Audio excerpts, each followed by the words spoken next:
받으실 하나님 말씀은 고린도전서 10장 31절에서 33절 말씀입니다. 고린도전서 10장 31절에서 33절까지의 말씀을 다 같이 봉독하시겠습니다.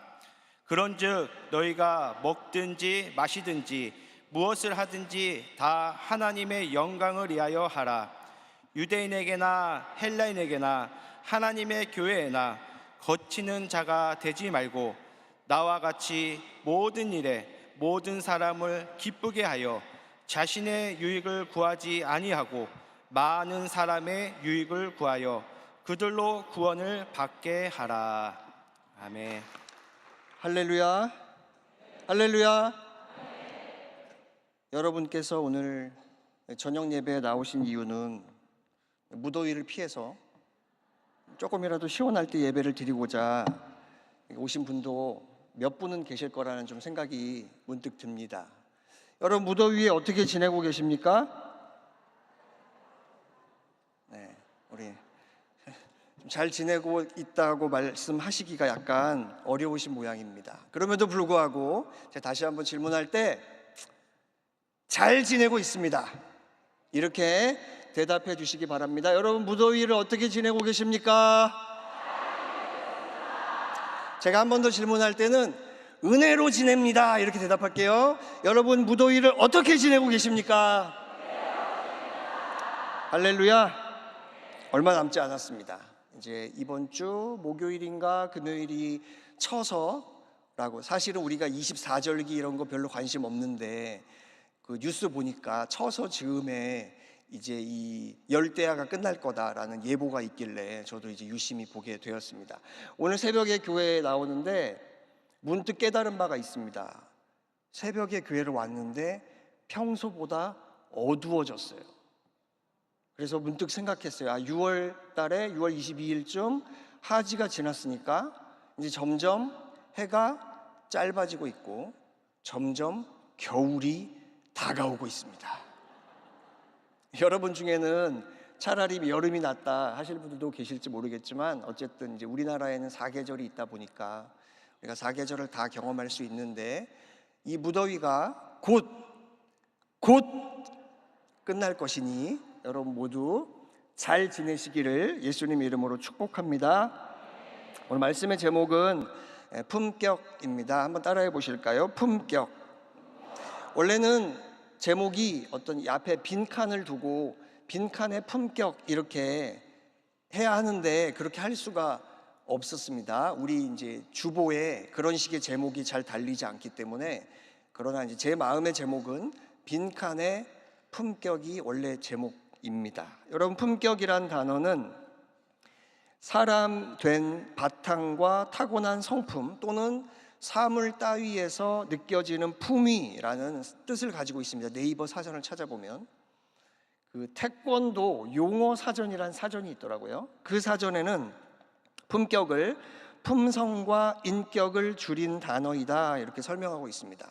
우리가 이제 표현할 때는 품격이 있다 또는 격조가 있다, 비슷한 말인데 사실 이 두 가지 말조차 둘 다 우리가 요즘은 그렇게 많이 사용하는 것 같지는 않습니다.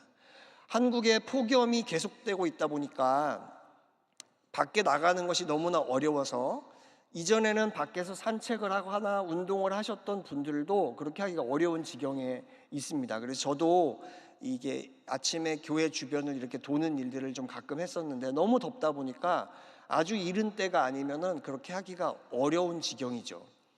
얼마 전에 혼자서 이 한강 주변을 걷고 있는데 이 품격이라는 단어가 떠올랐습니다.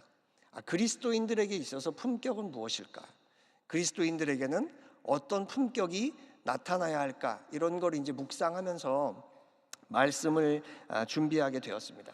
오늘 사도 바울은 고린도 교회에 편지하면서 특별히 고린도전서 10장의 결론으로 오늘 본문 말씀을 전하고 있습니다. 그리스도인들은 먹든지 마시든지 무엇을 하든지 하나님의 영광을 위해 해야 한다. 그러니까 내가 하고 있는 모든 행위가 하나님의 영광을 위한 일인지를 돌아보아야 한다라는 것을 언급하고 있습니다. 여러분, 우리가 무슨 일을 할 때 하나님의 영광을 먼저 생각하면 우리의 삶의 기준이 분명해집니다. 아멘. 우리 삶의 인간관계도 분명해지고, 물질적인 문제도 관계가 분명해지고, 또 세상 속에서의 관계도 그 기준이 분명해지게 된다는 사실입니다. 우리가 이렇게 하나님의 영광을 위해서 살다 보면은 때로 손해를 봐야 할 일이 있을 수 있습니다. 때로는 비난을 받게 될 수도 있습니다. 때로는 내가 누릴 수 있는 자유나 권리를 포기해야만 할 때도 있습니다. 때로는 그 사람에게 굳이 맞춰줘야 하는 그런 상황이 생길 수도 있습니다. 그런데 우리가 이 모든 상황에서 반드시 기억해야 하는 것은 이 모든 것이 하나님의 영광을 위해서 하는 일이라는 사실입니다. 오늘 말씀에 보면 먹든지 마시든지라는 표현이 뜬금없이 등장하는 것처럼 보이지만, 사실 오늘 우리가 읽지 않은 앞부분의 내용을 살펴보면 바울이 이 고린도 교회 성도들과 나눈 대화 가운데 우상에게 바쳐진 제물을 먹는 것이 옳으냐 그렇지 않으냐, 이 문제를 가지고 논의, 또 이야기하는 장면들이 등장합니다. 그러면서 결론적으로 오늘의 본문이 등장하는 것입니다. 먹고 마시는 것 자체, 우상에게 바쳐진 제물이냐 아니냐, 그것을 먹느냐 아니냐, 그보다 더 중요한 것은 내가 그런 행위를 함으로 말미암아 그것으로 인하여 넘어지는 자가 있다면 하지 말아야 할 것이고, 그렇지 않다면 해도 된다라는 것을 바울이 이야기하고 있습니다. 여러분, 그러니까 우리가 지금 이렇게 하나님을 예배하기 위해 주일 저녁 예배로 모여 있는데, 하나님을 예배하는 이 시간만 하나님의 영광을 위한 시간이 아니라 어찌 보면 사소한 것 같은 우리가 먹고 마시는 그런 일들조차도 하나님께 영광이 된다는 사실을 우리는 기억해야 한다는 사실입니다. 그러므로 예배하는 것, 또 직장에서 일하는 것, 가정에서 내가 해야 할 일을 하는 것, 학교에서 공부하는 것, 이 모든 일들 역시 하나님의 영광을 위한 일이 되어야 한다는 사실입니다. 그런 점에서 이런 문장이 가능합니다. 모든 그리스도인의 삶의 모든 측면은 하나님께 영광을 돌릴 수 있는 가능성이 있다. 다시 한번 읽어보겠습니다. 모든 그리스도인의 삶의 모든 측면은 하나님께 영광을 돌릴 수 있는 가능성이 있다. 여러분, 그러니까 저와 여러분이 그리스도인으로서 살아가는 모든 삶의 측면에는 하나님의 영광이 나타날 수 있는 가능성이 있다는 사실입니다. 그 가능성을 진짜 영광이 되게 하는 것은 저와 여러분의 몫이라는 것을 알 수 있습니다. 여러분, 그렇다면 하나님의 영광은 무엇을 의미할까요? 오늘 본문 32절과 33절의 말씀을 보면 유대인과 헬라인이 등장합니다. 유대인은 쉽게 설명하면 이스라엘 민족 입장에서는 자신의 동족들입니다. 헬라인은 자신의 동족이 아닌 이방 사람들이에요. 그러니까 우리식으로 말하면 유대인은 한국 사람이고, 이방인은 이 땅에 와 있는 다른 나라 사람들이 다 이방인입니다. 그리고 또 하나의 공동체가 등장하는데 바로 하나님의 교회, 예수의 이름으로 모인 아름다운 공동체를 언급하고 있습니다.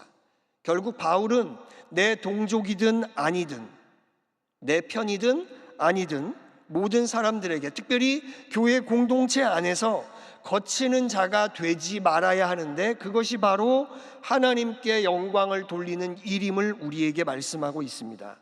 여러분, 먹고 마시는 일부터 시작해서 우리의 삶의 모든 영역이 모든 사람들과 교회 안에서 부정적인 영향을 주어서는 안 된다는 사실입니다.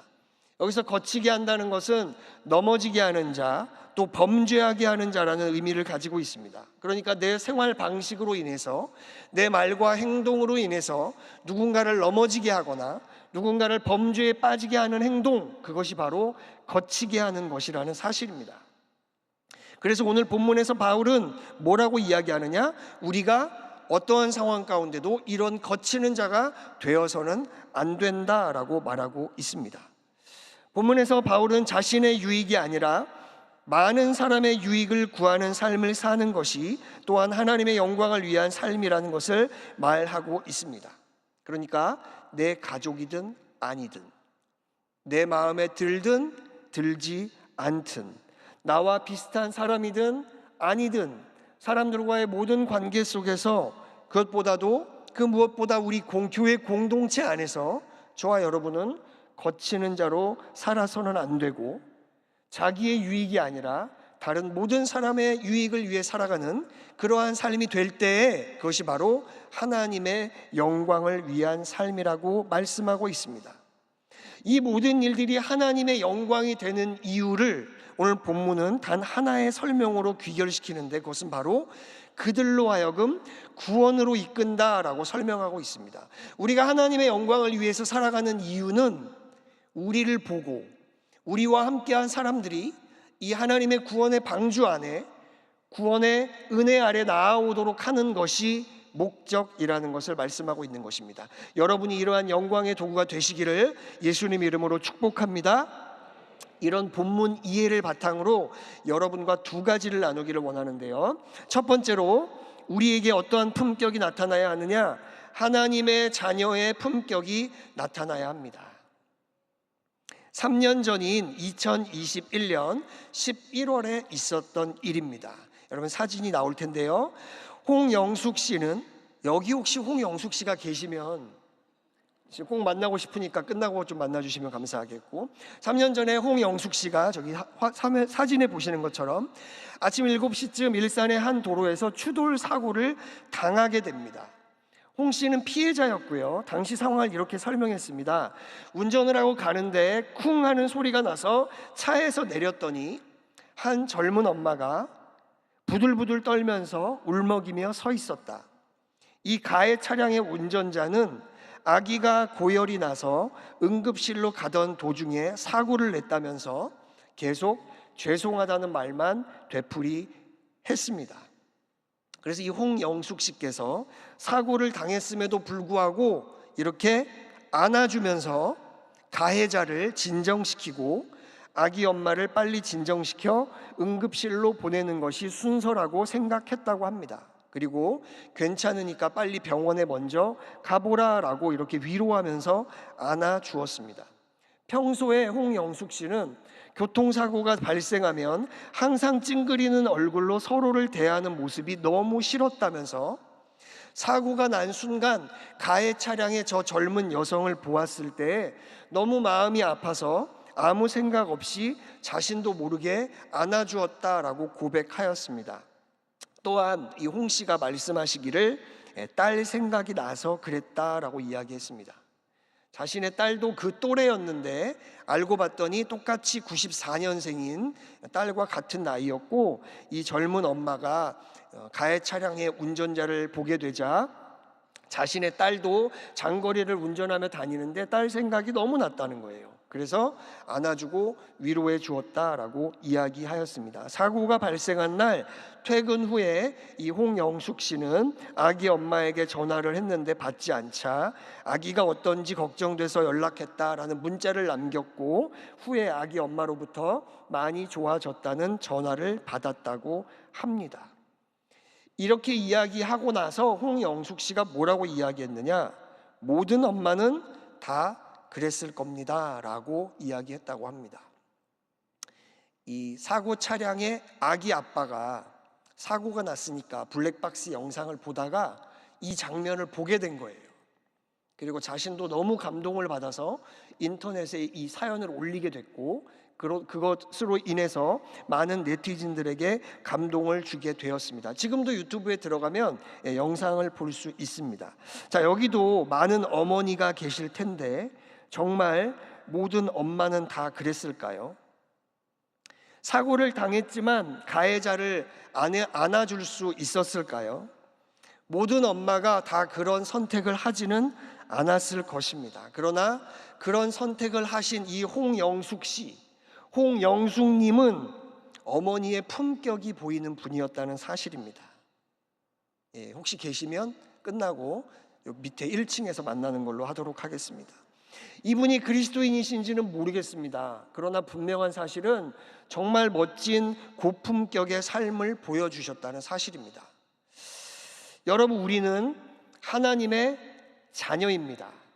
하나님의 자녀이기에 우리에게는 하나님의 자녀의 품격이 나타나야 합니다. 요한복음 1장 12절 말씀을 보면 영접하는 자 곧 그 이름을 믿는 자들에게는 하나님의 자녀가 되는 권세를 주셨으니 라고 말씀합니다. 하나님의 자녀가 되는 권세가 있는 이것만 생각하지 마시고 우리가 하나님의 자녀로 부름받았음을 기억하는 여러분들 되시기를 축복합니다. 여러분, 우리는 위대하신 하나님의 자녀입니다. 자녀는 자신 스스로의 품격이 나타나는 것이 아니라 아버지가 너무나 고품격이시기 때문에 자녀들 역시 그러한 삶을 살아가도록 기대받게 된다는 거죠. 그리고 아버지 되신 주님께서 자녀인 저와 여러분이 이러한 고품격의 삶을 살아갈 수 있도록 도와주시고 인도해 주실 줄 믿습니다. 그러므로 예수 그리스도를 먼저 구주로 믿고 살아가는 저와 여러분은 하나님의 자녀로서 이런 품격의 모습이 나타나야 할 줄 믿습니다. 우리가 아버지의 것을 상속받은 상속자로서 아버지의 것이 있기 때문에 때로는 손해도 감수할 수 있고 희생도 감수할 수 있는 그러한 삶을 살아야 합니다. 디도서 3장 7절 말씀입니다. 우리로 그의 은혜를 힘입어 의롭다 하심을 얻어 영생의 소망을 따라 상속자가 되게 하려 하심이라. 로마서 8장 17절 말씀입니다. 자녀이면 또한 상속자 곧 하나님의 상속자요 그리스도와 함께한 상속자니 우리가 그와 함께 영광을 받기 위하여 고난도 함께 받아야 할 것이니라. 여러분, 예수님께서 저와 여러분에게 먼저 이러한 삶의 모습을 보여주셨습니다. 하나님의 사랑의 모습을 보여주시기 위해서 희생하셨고 손해를 당하셨습니다. 자신을 드렸습니다. 치욕을 당하셨습니다. 저도 손해보는 삶을 흉내라도 내보고자 했던 적이 있었습니다. 제 차를 딱 세워놨는데 다른 차가 지나가면서 제 차의 왼쪽 사이드 미러를 툭 치고 지나갔어요. 그래서 운전자가 내렸습니다. 홍형숙 씨랑 똑같죠? 딱 내렸어요. 이제 기분 좋게 화해하면 딱 아름다운데 내렸어요. 그분이 다가오셨어요. 여성분이었어요. 차에는 한 5살 되는 애가 타고 있었고 오셨어요. 그리고 이제 요즘은 이 사이드 미러가 다 자동이잖아요. 오셨어요. 제가 전동 이거 잘 되는지 눌러봤어요. 잘 되더라고요. 그래서 제가 아주 쿨하게 그냥 가시라고 했습니다. 제 차가 사실 이미 24만 킬로를 탔고 꽤 오래된 연식이어가지고 차에 대한 그 귀함이 없었는지도 모르겠어요. 근데 그날따라 왠지 제가 이제 아들을 태우려고 기다리고 있던 중이었는데 왠지 그냥 보내드리는 것이 좋겠다는 생각이 돼가지고 보내드렸어요. 그분이 뭐 연락처를 주겠다고 하는데 괜찮다고 그냥 가시라고, 잘 작동되니까 문제없다, 그렇게 해서 제가 멋지게 보내드렸다는 거 아닙니까? 여러분, 그런데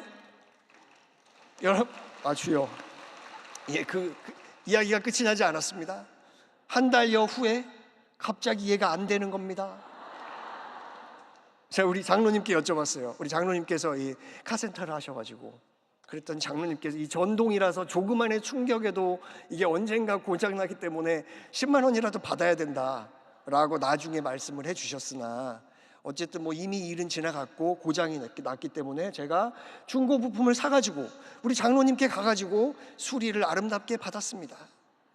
여러분, 우리가 내 마음 먹은 것 혹은 내가 이렇게 좀 사랑을 베풀어 볼까 마음 먹는 것들이 우리의 삶 가운데 쉽게 나타나지 않습니다. 그것이 우리의 삶입니다. 그것이 자연스러운 삶입니다. 그러나 예수 그리스도께서 우리에게 오셔서 그 사랑을 주셨기 때문에, 우리를 위해 희생하셨기 때문에 우리도 언제고 희생할 일이 있다면, 손해볼 일이 있다면 또 기꺼이 주님을 기억하고 주님이 주시는 마음대로 순종하는 저와 여러분이 되어야 할 줄 믿습니다. 디트리 보네퍼 목사님께서 나를 따르라라는 책에서 이렇게 고백합니다. 형제를 위한 봉사, 곧 형제에게 친절을 베풀고 그에게 권리와 생명을 허락하는 봉사는 자기 부정의 길이요 십자가의 길이다. 이것이야말로 십자가에 달리신 분의 사랑이다. 여러분, 우리가 형제를 위해 봉사하고 하는 것들 나름대로 열심히 하고 있다고 생각합니다. 마태복음에 보면 자기를 부인하고 자기 십자가를 지고 나를 따르라고 말씀하십니다. 굉장히 어려운 말씀인 것처럼 생각합니다. 그러나 오늘 디트리 보네포 목사님은 이 책에서 형제를 위해 봉사하고 형제에게 친절을 베풀고 그에게 권리와 생명을 허락하는 봉사 자체가 자기 부정의 길이고 십자가의 길이 될 수 있다라고 우리에게 가르치고 있습니다. 두 번째로 우리에게 나타나야 하는 품격의 모습은 예수 이름을 가진 자의 품격이 나타나야 합니다. 10년 전인 2014년에 있었던 일입니다. 저 역시 그때의 일이 아직도 기억이 나가지고 오늘 말씀을 준비하면서 기록을 다시 찾아보았습니다. 여러분 중에도 기억하시는 분들이 계실 것입니다. 사진을 보실 텐데요, 모험택시 한 대가 신라호텔 주 출입구 회전문을 들이받아서 총 4명의 호텔 직원과 투숙객이 다치는 사고가 일어났습니다. 택시 운전자였던 홍모 씨, 여기도 홍 씨시네. 82세였다고 하세요. 당시에 굉장히 고령의 운전자셨는데 손님을 태우시기 위해서 이렇게 로비 쪽으로 가다가 천천히 본인은 접근을 했는데 급발진을 해서 이렇게 됐다라고 말씀을 하셨다고 합니다. 그러나 경찰은 급발진이 아닌 홍모 씨의 운전 부주의로 조사를 마쳤습니다. 여러분, 홍모 씨는 5천만 원 한도의 책임보험에 가입돼 있었지만 이 신라 호텔의 피해액은 5억 원 수준이었다고 합니다. 그러니까 보험 처리를 해도 4억 5천만 원가량은 본인이 지불을 해야 하는 그런 상황이었던 거죠.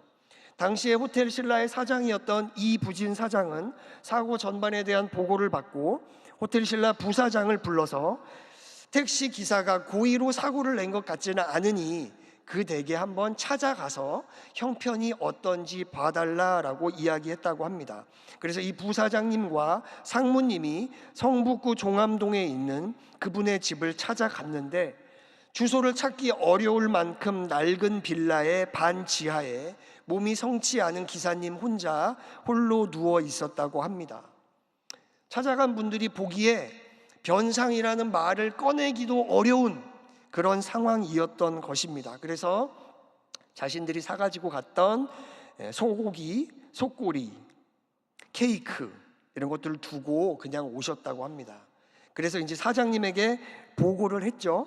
그랬더니 이부진 사장이 이야기를 듣고 그렇다면 이 피해를 그냥 우리 회사에서 처리하자라고 이야기했다고 합니다. 고령인데다가 형편이 여의치 않았던 이분은 사고 후 3일 만에 피해 보상을 하지 않아도 된다는 이야기를 듣게 되었습니다. 사연을 알아보니까 뇌경색으로 쓰러져 있던 아내의 치료비도 감당하기 어려운 상황이었고 자신이 이것들을 보상해야 하는 것 때문에 몸져 누워 있었던 것입니다. 그럼에도 불구하고 신라 호텔에 큰 피해를 끼쳤는데 도리어 이런 큰 호의를 받아 어떻게 감사를 표해야 할지 모르겠다라고 말하며 아름답게 사건이 마무리가 되었습니다. 여러분, 이 일이 왜 가능했다고 생각하십니까?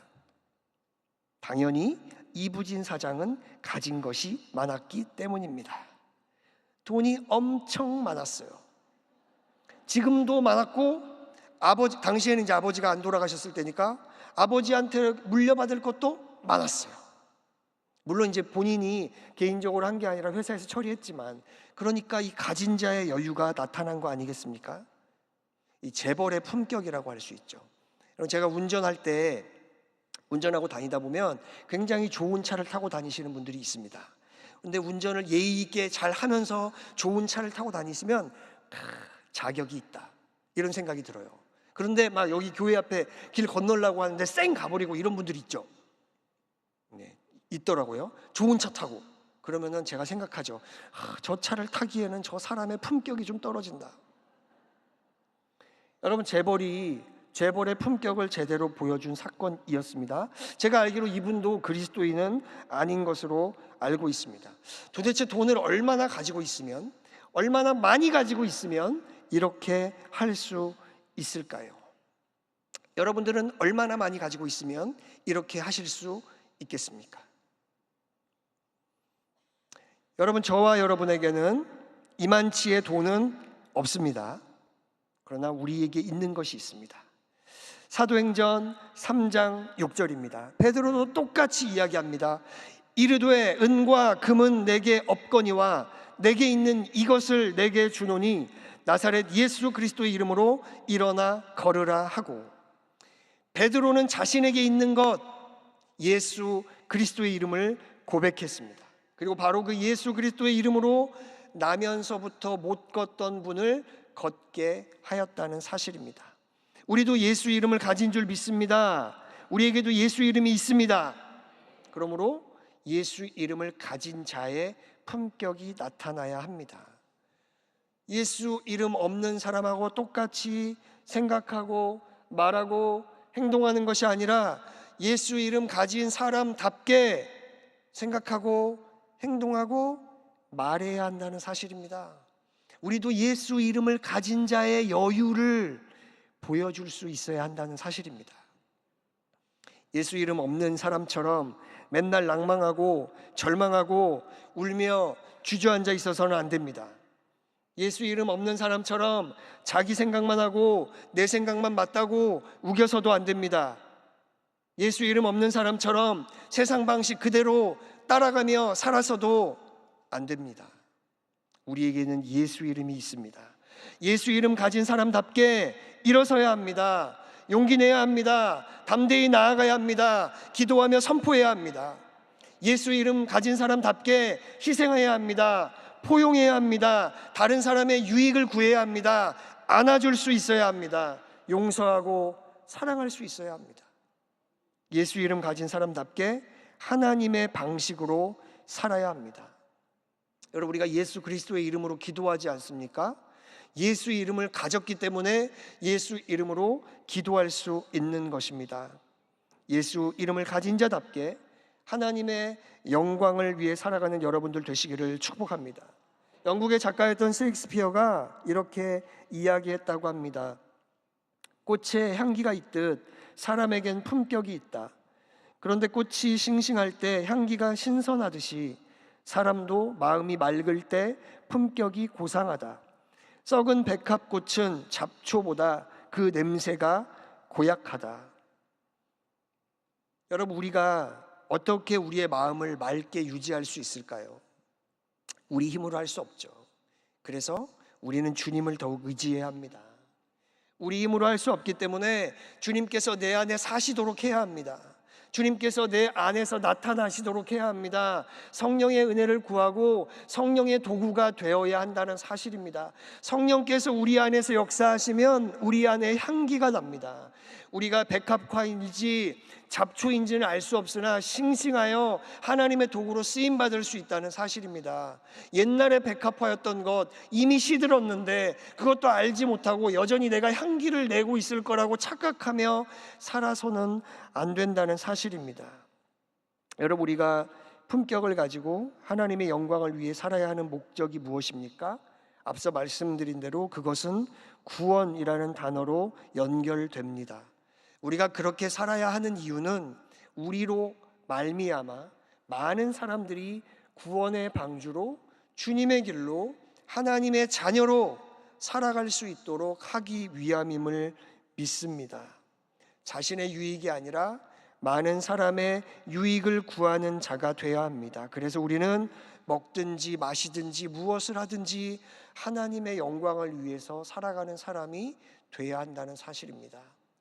로마서 14장 18절 말씀입니다. 이로써 그리스도를 섬기는 자는 하나님을 기쁘시게 하며 사람에게도 칭찬을 받느니라. 바울의 생활 태도는 고린도 교회에게만 편지에서 유효한 것이 아니라 오늘 고린도 전서를 읽고 있는 저와 여러분에게도 여전히 유효한 말씀임을 믿습니다. 그런데 여기서 모든 사람을 기쁘게 하고 유익하게 한다는 것은 무조건적으로 그렇게 하라는 의미가 아닙니다. 어디까지나 하나님의 영광이 되는지 아닌지, 하나님의 말씀이 무엇이라고 말씀하고 있는지가 기준이 되어야 합니다. 그 기준에 따라서 그 안에서 우리가 그렇게 행해야 한다는 것을 말씀하고 있는 것이죠. 고린도전서 11장 1절은 이어서 이렇게 말씀합니다. 내가 그리스도를 본받는 자 된 것 같이 너희는 나를 본받는 자 되라. 여러분이 속한 믿음의 공동체 안에서, 여러분의 가정 안에서 오늘 이 바울의 고백과 같이 고백할 수 있는 여러분들이 되시기를 축복합니다. 내가 그리스도를 본받는 자 된 것 같이 너희는 나를 본받는 자 되라 라고 여러분의 가정에서 말씀하실 수 있기를 축복합니다. 여러분의 지역과 구역에서, 여러분의 직장과 사업장에서 그렇게 말씀하실 수 있기를 축복합니다. 이것이 바로 하나님의 아들로서의 권리를 포기하고 고난받는 종의 길을 가시며 인류를 구원하신 예수님을 본받는 삶의 모습이었다는 사실입니다. 여러분, 국민일보에 보면은 아직 살만한 세상이라는 코너가 있습니다. 제목 그대로 주변에 사는 사람들이, 평범한 사람들이 아직 살만한 세상임을 느낄 수 있도록 하는 사연들이 올라옵니다. 사연들은 이렇습니다. 명동 거리에서 쌓여있는 커피컵을 치운 청년의 이야기, 자신의 카페에 종종 찾아오는 농아인을 위해 수화를 배워 그들과 대화를 나눈 카페 사장님, 포항 연일대교 위에서 투신 자살하려던 40대 남자를 구한 여고생, 폐지를 팔며 어렵게 장애 아이들을 키우면서도 어린이날 선물을 기부한 부모, 자신의 손주들도 전에 도움을 받은 적이 있다며 부모 없는 아이들을 위해 써달라고 적십자 살을 찾아온 90대 할머니. 무슨 아주 특별한 일을, 특별한 시간을 내서 한 것이 아닙니다. 내가 지나가던 길에 커피컵이 쌓여 있는 것을 보고 그냥 치운 거예요. 내 손주들이 사랑을 받고 후원을 받았던 경험이 있어서 이제 조금 내게 여유가 있어 그것을 되갚은 거예요. 여러분, 우리가 하나님을 믿는 자녀로서의 품격을 나타내는 것은 시간을 따로 내서 어려운 일을 하는 것을 의미하는 것이 아닙니다.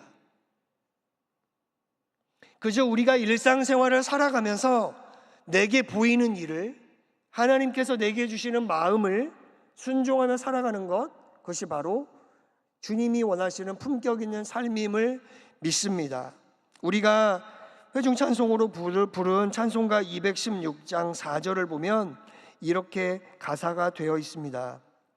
만 가지 은혜를 받았으니 내 평생 슬프나 즐거우나 이 몸을 온전히 주님께 바쳐서 주님만 위하여 늘 살겠네.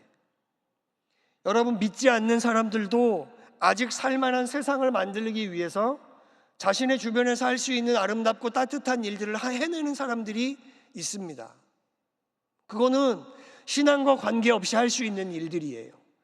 그러나 우리가 하나님의 자녀라면, 또 예수 이름을 가진 자라면 더욱 주님께서 주신 은혜 가운데 이 아름다운 사명을 감당해야 할 줄 믿습니다.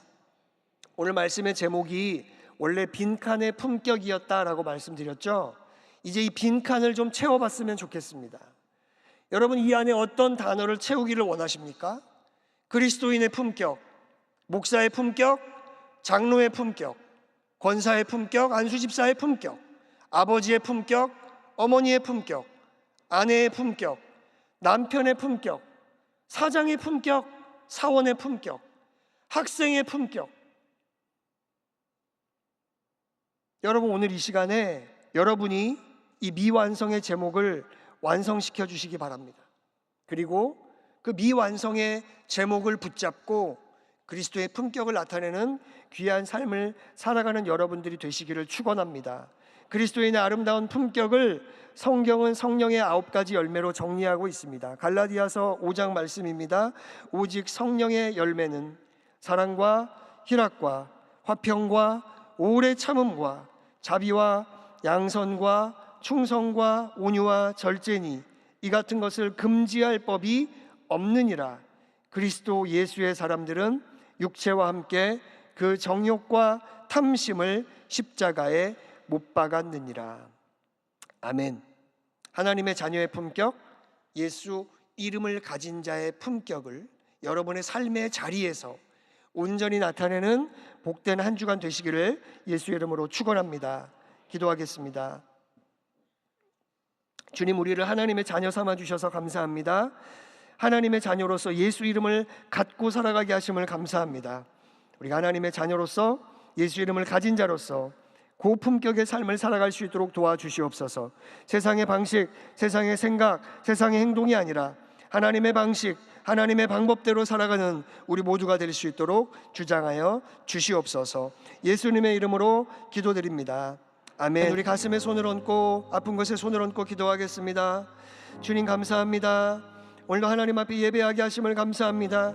평생에 주님을 예배하며 나아갈 때마다 더 깊이 주님을 사랑하게 하여 주옵소서. 더 깊이 주님을 닮아가게 하여 주옵소서. 우리의 모습 가운데 오직 주님의 형상만이 드러날 수 있도록 인도하여 주옵소서.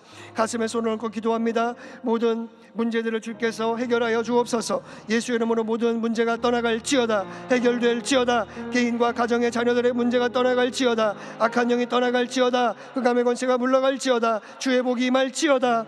아버지, 아픈 곳이 있어 손을 얹어 기도합니다. 예수님 십자가 보혈로 덮어 주옵소서. 보혈로 덮어 주옵소서. 예수님 채찍에 맞으심으로 나음을 얻게 하심을 믿습니다.